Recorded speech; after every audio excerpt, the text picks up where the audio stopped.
What's up, everybody? Welcome to episode 4 of the Doormate Show. I'm Nathan Mather here alongside Nick Calandrino, welcoming in special guest Quincy Jones. So, Quincy, tell the viewers a little bit about yourself and what sport you play here. I'm Quincy. I'm from New Haven, Connecticut, and I play tennis here at Villanova.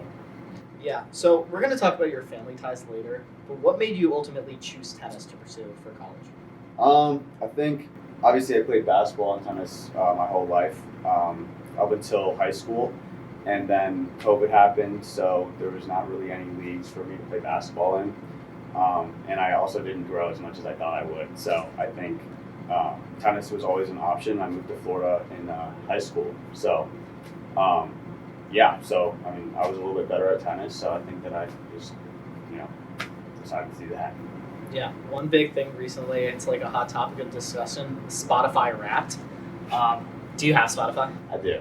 Let's hear some top artists or top songs. All right, so I had, if I remember, I think I had Kanye at my 1, Drake at my 2, and Kendrick at my 3, which is a little disappointing because I'm more of a Kendrick guy than Drake guy, but Drake always seems to get on everybody's top 5. So, yeah. Do you have favorite songs for Kanye? For Kanye, that was on the top 5 or just like all time favorite Kanye song. I've been listening to a lot of them recently. I think Homecoming is definitely one of my favorites. I think that's just an amazing song. And then probably, it's on Late Registration. There's a lot of songs on Late Registration that I like. Probably Celebration. I don't know if you know that song. Good pick. I like that song a lot. But he is just incredible. Yeah. So. Considering we're in the season, what are some of your favorite Christmas songs then? Oh, wow. I think you got to go classic, like, All I Want for Christmas Is You. Like, I think that's kind of a bland answer, but probably that or, like, Jingle O Rock or something like that. So I'd probably say those two. Moving over to tennis now, it's just you on the court a lot of the time, you're coach. So do you ever feel isolated during matches, and how do you deal with that? Oh, yeah, that's a good question. During juniors, I'd say, like, the isolation part was a lot more, just because, you go to these tournaments with one of your parents, and it's just you out there, and usually it's just singles. So that's definitely a hard part about it, growing up and playing in these junior tournaments. And then, coming to college, it's a team, right? So it's more, of a team environment. You have people, supporting you and cheering you up. So coming here has definitely made it less lonely on the court. Having these great teammates of mine here at Villanova is definitely something that has changed that. Yeah. I know you played both here, but do you have a preference on singles or doubles? I think it's also changed as well. I think singles is definitely something that, like, every tennis player plays singles growing up. It's not like a different, sport in a sense. I think that's kind of a misconception. But I think singles is definitely, I've played that way more. But I think also just coming here and playing more doubles, it's just a lot of fun. You play with somebody, like one of your best friends, for months and months at a time, and you're able to grow and get better as you're playing with them. So I'd probably say singles, but doubles is definitely also up there. Do you like being at the net? More of a baseline guy. More of a baseline guy. My volleys are not that great. My teammates could probably attest to that, but yeah, more of a serve baseline player, I'd say, for playing doubles. So, yeah.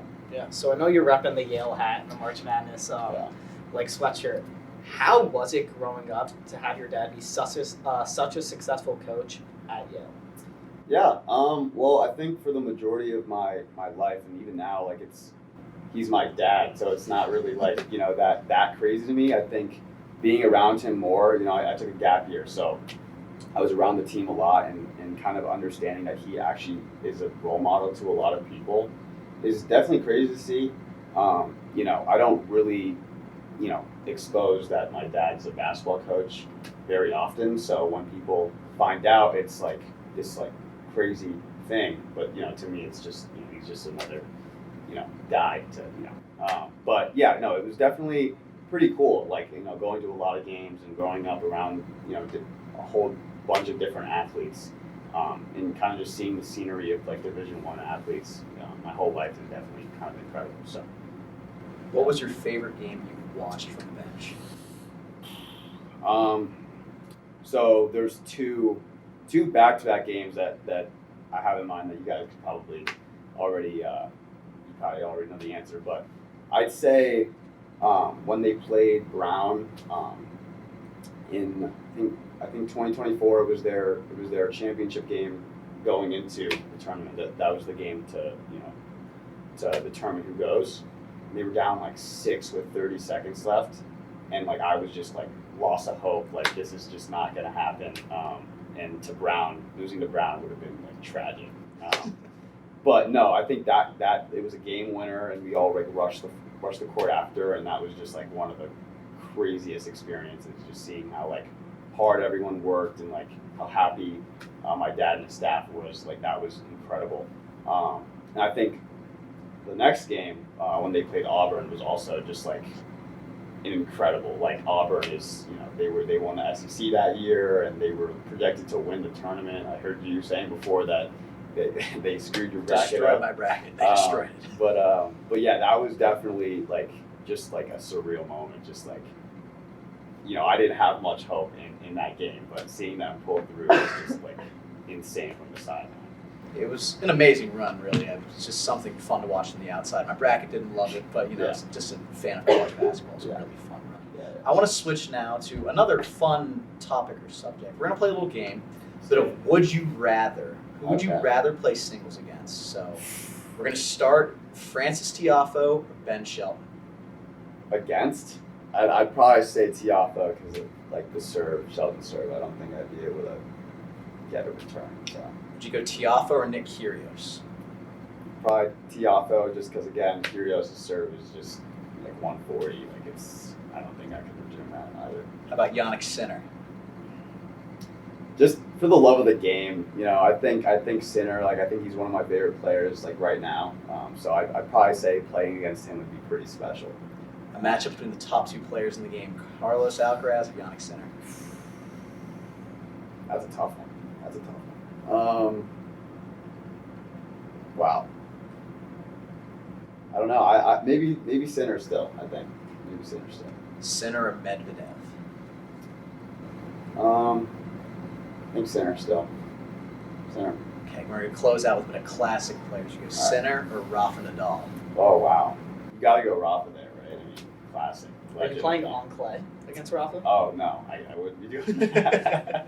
That would be just like it would be brutal anyway. But being on clay I don't think I would win 1 point. I don't think. And would you go Rafa or Federer? I think you gotta go Fed. Fed? Gotta go Fed there. Final matchup, Federer or Djokovic? I'd say Djokovic. Personally, he's my favorite player all time. So I think you gotta go Djokovic there. A great way to end. We're going to end this episode with our golden question. Let's do it. If you could be dorm mates with one person, who would it be and why? It's also a really good question. Do you guys know who Gael Monfils is? Yeah. Yeah, he's actually one of my favorite players of all time as well. He's a little old, but I think he would be super fun to room with. I think that would be somebody that I would choose. Awesome. Well, Quincy, thank you so much for being here, taking the time, and good luck in the upcoming Thank you guys season. for having me. It's been awesome.